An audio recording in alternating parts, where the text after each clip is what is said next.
Nous sommes en compagnie de Robert Zwilly aujourd'hui, psychologue clinicien et coach en entreprise et surtout spécialiste des émotions, et nous évoquons justement les émotions dans le couple.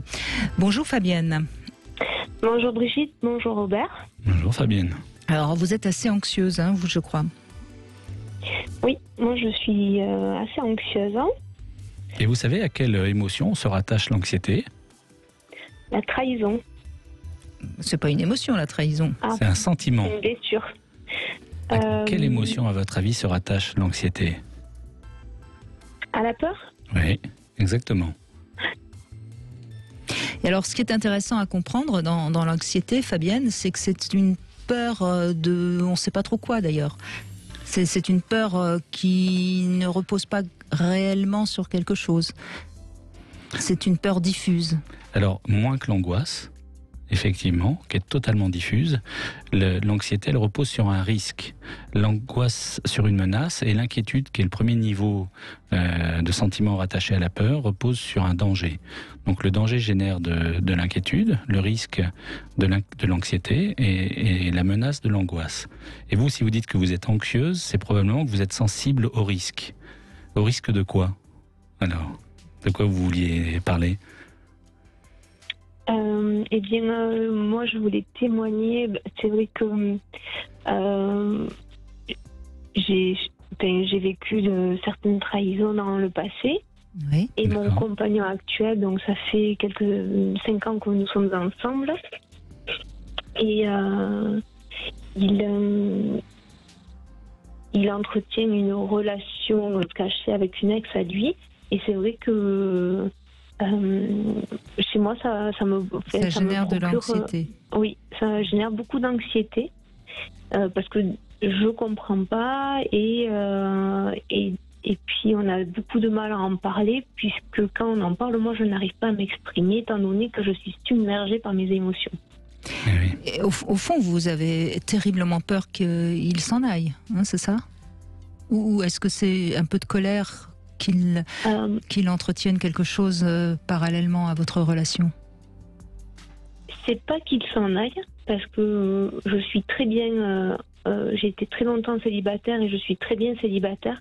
En fait, c'est la peur d'être humiliée, en fait. Encore une fois, en fait. Voilà. J'ai pas l'impression que ce soit la peur. Je pense qu'on parlerait plutôt de colère, non ? Mais c'est la distinction qu'on fait entre l'émotion apparente et l'émotion dominante. L'émotion apparente est effectivement la peur, rattachée à cette anxiété, celle de se retrouver à nouveau trahi, humilié. Mais l'émotion qui prend son ancrage profondément dans ce que vous dites, c'est effectivement le fait d'avoir été humilié. Et cette humiliation dans votre histoire personnelle constitue une profonde injustice et un préjudice. Et comme vous ne voulez pas que ça se répète, vous êtes extrêmement sensible dans votre vie à tous les éléments qui pourraient vous confronter à ça. Et donc la peur de revivre des moments qui pourraient vous confronter à une humiliation ou une trahison sont extrêmement probablement développés chez vous, plus que chez d'autres. Mais quand vous dites encore une fois, vous avez dit encore une fois, qu'est-ce que ça veut dire pour vous ? C'est que par le passé, je l'ai été. Mais par un autre homme ou dans votre enfance ? Oui, non, par un autre homme. Qui avait une relation parallèle ou qui vous a trompé ? Qui avait une relation parallèle. D'accord. Et qui me trompait puisque c'était le père de ma fille. Oui, mais là vous nous avez quand même dit quelque chose qui prête à confusion. Vous nous avez dit il entretient une relation cachée. Donc si elle est cachée, vous n'êtes pas au courant ? Oui, c'est vrai. Et il sait que vous savez ? Est-ce que c'est... Oui, il sait que je sais. Donc elle est plus cachée ? Non, elle est plus cachée.